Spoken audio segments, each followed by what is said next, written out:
Hello friends, आज मैं आपको बताऊंगी Oppo Find X9 5G में आप आई केयर या फिर आई कंफर्ट मोड कैसे ऑन या फिर ऑफ़ कर सकते हैं। तो चलिए फ्रेंड्स, बिना किसी देरी के वीडियो स्टार्ट करते हैं।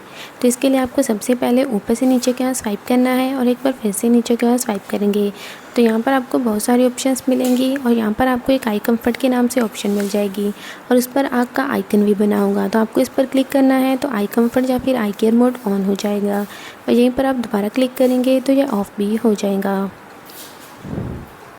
और अगर आप चाहें तो इसे सेटिंग्स में जाने के बाद भी ऑन या फिर ऑफ़ कर सकते हैं। तो इसके लिए आपको सबसे पहले फ़ोन की सेटिंग्स में चले जाना है और इसके बाद आपको यहाँ पर डिस्प्ले एंड ब्राइटनेस पर क्लिक करना है और इसके बाद नीचे की ओर स्क्रॉल करना है तो यहाँ पर आपको विज़न गार्ड आइकन की ऑप्शन मिल जाएगी।